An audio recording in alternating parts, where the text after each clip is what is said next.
हम मोहम्मद अवैस साहब, उन्होंने भी हमें ज्वाइन कर लिया, उनको भी वेलकम करते हैं। अवैस साहब, माजरत के साथ, जो भी कोई टैक्स उमूर का माहिर होता है, किसी आप वकील के पास जाते हैं, जी फर्स्ट टाइम मैंने जो है वो अपने रिटर्न फाइल करने हैं, तो वहीं से मशवरा मिलता है कि एक काम करें जी, अगर आपने फर्स्ट टाइम आप रिटर्न फाइल कर रहे हैं तो कोई 40-50 तोला जो है वो सोना शो कर दें फर्स्ट टाइम। क्यों? इसलिए कि कल को बाद में आपके पास कहीं से कोई पैसा आएगा तो आप बता दीजिएगा जी मैंने तो सोना बेचा, कोई पूछने वाला नहीं होगा। यानी जो राहें हैं वो खुद ही बताई जाती हैं।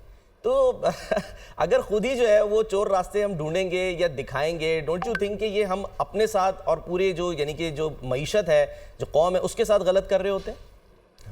अस्सलाम वालेकुम सलमान भाई। मैं फ़र्स्ट ऑफ़ ऑल तो ये बात कि एक कहना कि जो टैक्स कंसल्टेंट होता है वो कोई एडवाइस इस तरह की कर रहा होता है जो टैक्स एविजन की तरफ लेके जा रही है, तो फ्रेंकली ये एक परसेप्शन तो ज़रूर हो सकती है, लेकिन मैं इसको रियलिटी नहीं कहूँगा। अच्छा, आप इसको ज़रा और तरह सोचें। हमारी एक्चुअली अनफॉर्चुनेटली हमारी सोसाइटी अनडॉक्यूमेंटेड है। इस बात को गौर कीजिएगा कि आप जब भी कोई चीज़ पहली दफ़ा फाइल कर रहे होते हैं, पहली दफ़ा फाइलर बनने जा रहे हैं, तो आपने अपने तमाम एसेट्स, तमाम लायबिलिटीज का हिसाब करके एक वेल स्टेटमेंट सबमिट करनी है। उसी के अंदर ये 50 तोले सोना आ जाता है या कोई और एसेट आ रहा होता है। अच्छा, लॉ हमारे कुछ चीज़ों की बड़ी कम्प्लेक्सिटीज़ कर रहे होते हैं। मसलन इसकी एक एग्जांपल देता हूँ कि आपको पता होगा कि आज के दौर में बहुत सारे फैमिलीज़ में, मैं मेजॉरिटी में कहूँगा, आप एक घर खरीदना चाहते हैं तो आप क्या करते हैं? अपने भाई से पैसे पकड़ते हैं, अपनी वालदा से पैसे पकड़ते हैं, अपने इमीडिएट वालों से पैसे पकड़ते हैं। है कि आपके पास मॉर्गेज फाइनेंसिंग जो है उसकी फैसिलिटी अवेलेबल नहीं है, और अगर है तो कल्चर नहीं है हमारे यहाँ कि जी आप मॉर्गेज लेके अपना घर बनाएं।